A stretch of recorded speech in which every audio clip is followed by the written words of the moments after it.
Well, good Tuesday morning. I should probably introduce ourselves here. I was going to just get into the date. Yeah, meteorologist Tucker Antico. I'm meteorologist Courtney Aitken. There we go. And we did figure out the date is the 18th. Yeah, we were talking about that a second ago, and how August feels like a Sunday. Yeah, I saw something online yesterday that August feels like a Sunday, and I don't know why it really resonated with me. Yeah. Maybe because of the project I was working on yesterday about how, meteorological fall is, as of today, less than 2 weeks away. So it's like, yeah, sad. We're right there, but not yet. And I know that we don't want to say the W word yet because that's still a ways I feel like out. we just got out of it. I know. It just ended. So it's just like we're in this weird in-between stage right now. Yeah. That's enjoyable. Yeah. Don't get me wrong, but it is an in-between, I think. Well, in between summer and winter, because wouldn't that be fall? I guess, but it's not technically fall yet, but it feels like summer's ending. You know what I mean? Because all the kids are going back to school, and we have all these small indicators that the summer is over, but it also doesn't feel like fall yet. It's like 7:30 p.m. Yes, it's like sun's kind of going down, it's still above the horizon. Yeah, and then the other thing, you have all the coffee chains coming out with their fall drinks. Oh yeah, and I don't know whether to pump the brakes or to be I'm good with that. Yeah, Halloween's in some stores now. Yep. And I'm like, what? Oh yeah, that's technically. Well, actually, it's still crazy. That's 2 months away. But we're about to start seeing spirit Halloweens pop up everywhere, I bet. I wonder when that happens. Yeah, no, it's crazy that I feel like, I guess I've now lived in two places this summer, but I just feel like, I don't know, spring ends, summer starts, and then summer ends. Yeah. And I just, I feel like spring takes us into July, Mm-hmm. And the next thing you know, it's, mid-August, and you're talking about temps getting cooler and your 90-degree days are going away, and our last 8 p.m. sunsets on the calendar, all that. Yeah, I was looking at when that was, and coincidentally, the first sunset that we have that's after 8 o'clock, or before 8 o'clock, is the first day of the state fair. Oh, wow. Yeah. Interesting. So August 27th, I think it's 7:58 or something. Yeah. So it's happening. Like that. I know. Back where I came, back in Boston where I just came from, the last 8 o'clock sunsets usually within the last day or two of the end of July. Wow. So I got a little I was saying. That's tough to wrap my mind around. Yeah. The latest the sunset gets there is 8:25 in Boston. Okay. So it's way better out here. I much prefer a late sunset. For a time there, and John told me that this would happen. He's like, you're going to be shocked. It's going to be light at 10 o'clock. And I was like, okay. Yeah.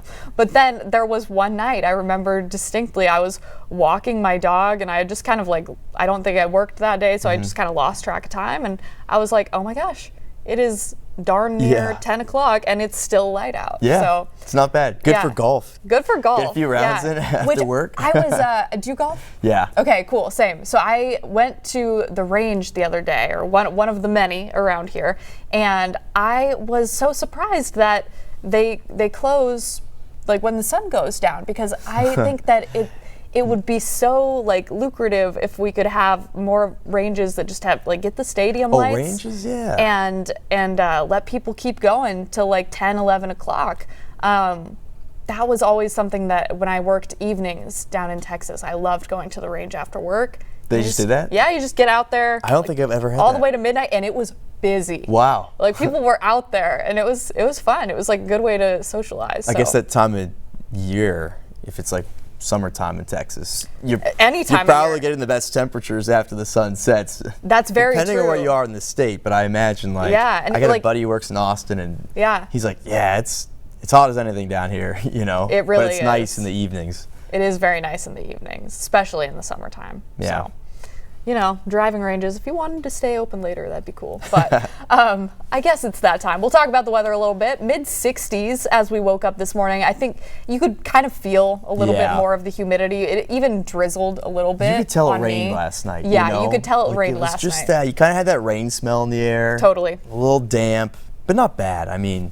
our dew points weren't too bad either. We were talking 50s in northern Minnesota. Look at that. It kind of depends on where you were, right? Yeah. The northern part of the state saw dew points actually a little bit drier than yesterday, but here locally a little bit higher than yesterday. Next door in Menominee, nearly 10 degrees higher. So you probably are feeling that this morning, but we'll see improvements there as a front comes through and kind of drops the humidity, drops the temperatures into tomorrow. We both slept through it, ironically enough, but we did have storms last night. You can see them forming to the north and west. Some parts of the west metro may have gotten a little bit wet, but most of us were kind of unlucky in that department. Did you see that storm near, I believe it was Little Falls yesterday? Let me see if it's on the reports, because I think I know what you're talking about. It has to fast be. forward. I had the precip just to show where it rained a little bit that's harder. where that complex began.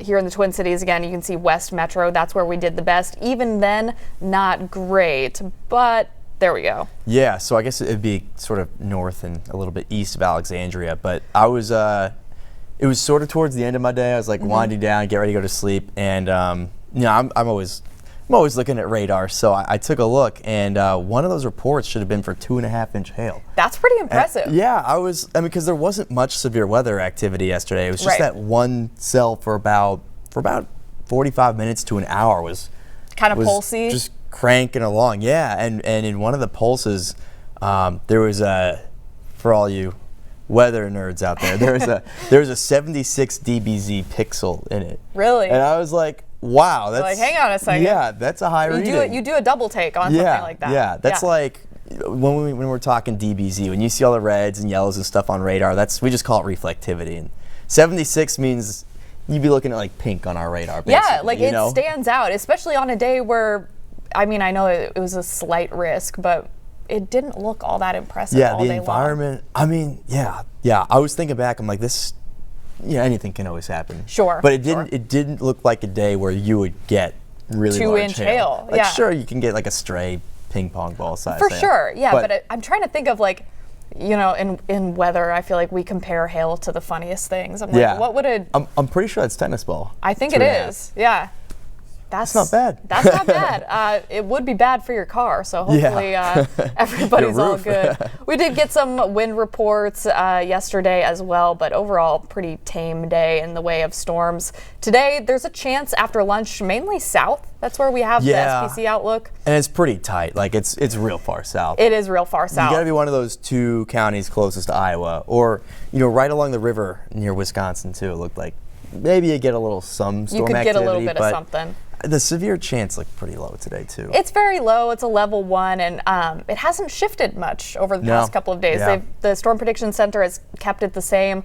I think moral of the story is don't bank on beneficial rain today. It just doesn't look like it's going to pan out for us. I'm not sure which days are really going to help us much either. I mean, Thursday looks like the best shot, but it's still not that great. Just not widespread, not the widespread moisture that we need. Even I think that 4 o'clock little thunderstorm icon may be a little bit optimistic, right? It's a little gimme, yeah. Yeah, so it is possible. It is possible, especially if you're south of the metro. But I think that's going to be your best shot is if you are south. If you're north in cabin country, I don't think you're looking at much action today. Yeah, that cold front's coming through. It's going to be nice to be outside. But it'll be nice, especially if you look to the north.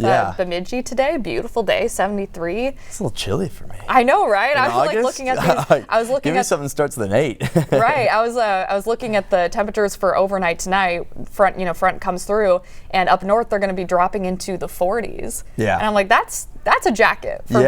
Easily. Yeah. Easily a jacket. I'm talking like, I feel like coming out of summer, 55 to me, I'm like, ooh, like, that's a little chilly. But like, if you get 55 in April, it's like, oh wow. Yes, that is something that I've talked to Ben about many times, is that like different temperatures will feel different at different points of the year. Like exactly what you just said. In the late spring, you hit 55 and you're like, all right, shorts, sandals, like I'm ready. Like, I'm all in. But 55 in like September, you're like, oh man, it's kind of cold. And I'm sure everybody is making fun of me for saying that, which is valid. I'm a total wimp when it comes to the cold. But there's that SPC outlook we were talking about for today. It's a marginal risk, which means it's as low as it goes on the severity scale. It's all to our south, so Twin Cities, you're not on that.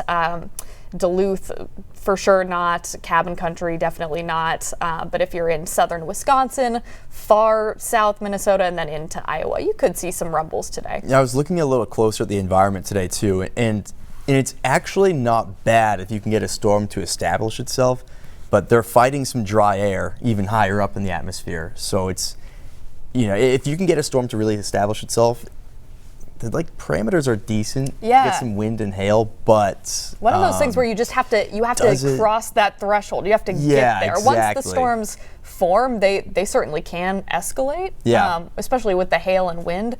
But getting them to that point is really what's going to be tough today. So the ingredients are there, but there's so much fighting against them too. I think that's why we get the marginal, because the number of storms that can actually achieve that are likely to be very few. Very few, yeah. And the severe threats are very low end today. This is not an environment that's conducive to any sort of tornado threat.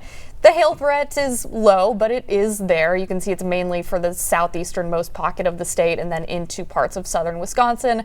And then for the wind threat, it almost kind of mirrors the actual outlook itself. So that's going to be the primary threat, is just some gusty winds along with, the primary components of a thunderstorm today. You'll see heavy downpours. You'll see probably some lightning too, if we can get those storms to develop. Yeah, pretty much run of the mill, right? So we'll walk through the microcast. Things likely clearing out through midday today. This is lunchtime, mostly clear to the north, couple passing clouds for the Twin Cities.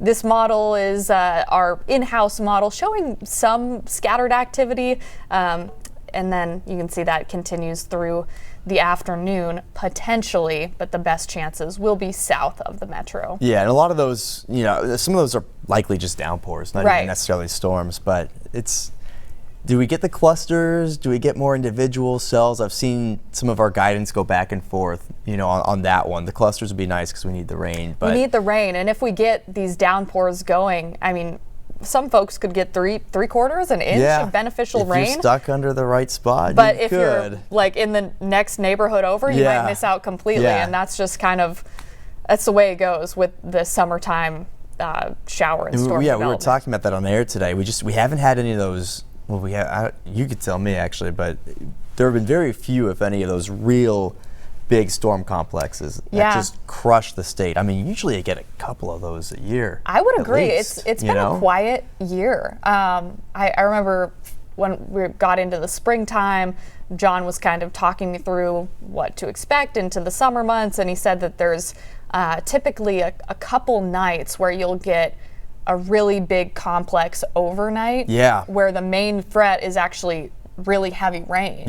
And I definitely, I could be wrong, of course, but I don't think that we've had anything really like that this summer. I just moved here, but I do keep an eye on this stuff. Sure. I can't think of any this year. And when I worked in Eau Claire, there were many nights where I'd be sitting at work till 3 a.m. Yeah, babysitting the radar. Yep. And a lot of times it wasn't even necessarily like there usually was a wind component that went with it, but not always, Yeah. But that rain, I remember there was one day, it had to be 2020, where there was a spot in western Wisconsin that got 7 inches of rain just out of one of these. 7 is wild. Yeah, it kind of trained a little bit as it came in, but you do get a lot of rain. A lot of the summer rain just comes from that. So when you don't get it, even if it does bring damage, which isn't beneficial, that's an important part of getting rain and that's getting precip out here. That's a great point, is that, we average a certain amount of rain for each month, and right now we're, of course, at a deficit, but where those numbers come from is typically those 1, 2, or 3 big systems. That's what Iowa's been getting. Yeah, they're totally fine, And isn't Indiana getting some of that too? That's really devastating what's happening there. But it's one of those systems that ramps up the rain that you have in the bucket for a given month or a given year, and we just haven't had a lot of that. I know that there have been a couple days where we had a marginal risk for excessive rain, but really nothing much more than that. Yeah. And those were none of them panned out too much. Yeah. So, this week doesn't really offer many opportunities for significant rain. The River Valley tomorrow, there's been some hints that we'll get some more pop-up downpours, some storms. That's kind of kind of unique though. Most of the state's dry tomorrow, and then and then those maybe creep in from the west during kind of the afternoon. Yeah, right. I almost threw the rain icon on Thursday. If everything looks the same today, we'll probably have it on there. But that's still I think so. Doesn't look super widespread, but certainly a chance at least. A chance. We'll take it. We'll take what we can get. Friday looks like a great way to end your week, and then it'll be nice for the weekend. We'll see you tomorrow.